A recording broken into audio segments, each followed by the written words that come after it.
जय सद्गुरू friends, Priyanka recipe healthy या चॅनलवर तुमचं स्वागत आहे। आज आपण अशी पानांपासून एक वेगळीच रेसिपी बनवणार आहोत। चला तर मग सुरुवात करू। आता पानं मी घेतलेली आहेत थोडीशी धुवून, पालकाची, आणि लसूण घेतलेला आहे सोलून, आणि 10-12 मिरच्या घेतलेल्या आहेत, आणि ह्या मिरच्या मी तुकडे करून अशा भाजून घेतलेल्या आहेत। आता ही पानं बारीक चिरून घेतलेली आहेत। मी ह्या खलबत्त्यामध्ये लसूण आणि मीठ घेतलेलं आहे।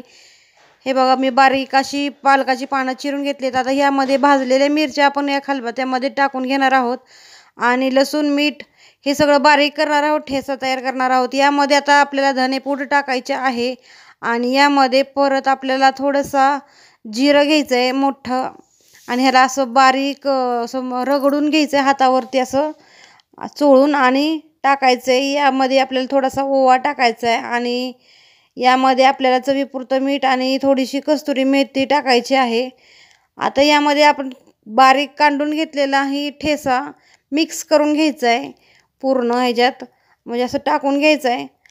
आणि आपल्याला यामध्ये मीठ घेतलं आहे आपण चवीपुरतं। आता यामध्ये आपल्याला जेवढं आपल्या घरात माणसांची संख्या आहे तेवढं पीठ आपल्याला यामध्ये टाकून घ्यायचं आहे चाळून।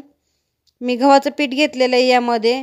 आता एवढंच मी पीठ घेतलेलं आहे, आणि यामध्ये आपल्याला आता माझ्याकडे हिरवी कोथिंबीर नव्हती म्हणून मी वाळलेली कोथिंबीर घेतलेली, अशी चुरून एकदम मी सगळीकडे अशी टाकून घेतलेली आहे। हळद टाकलेली आहे।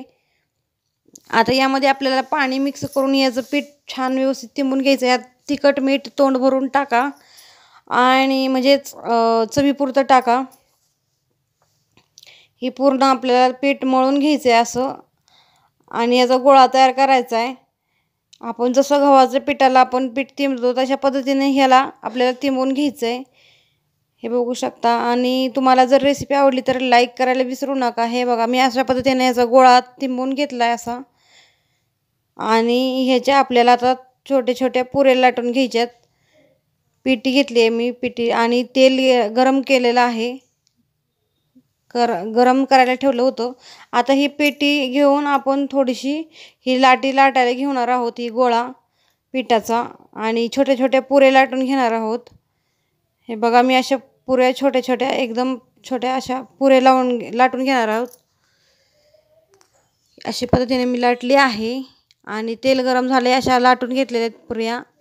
आता यामध्ये आपल्याला ह्या पुऱ्या सोडून घ्यायच्यात, आणि एकाच बाजूने असं व्यवस्थित 2 मिनिटं आपल्याला भाजून घ्यायचे, पुरी छान तळून घ्यायचे। आणि आता दुसऱ्या पण बाजूला 2 मिनिटं तळून घेतल्यानंतर आपल्याला ही पुरी काढून घ्यायची आहे, म्हणजेच जास्त आपल्या पुऱ्या तेलकट होणार नाही, असं जळणार नाही। माझी रेसिपी आवडली असली तर लाईक करा, सबस्क्राईब करा।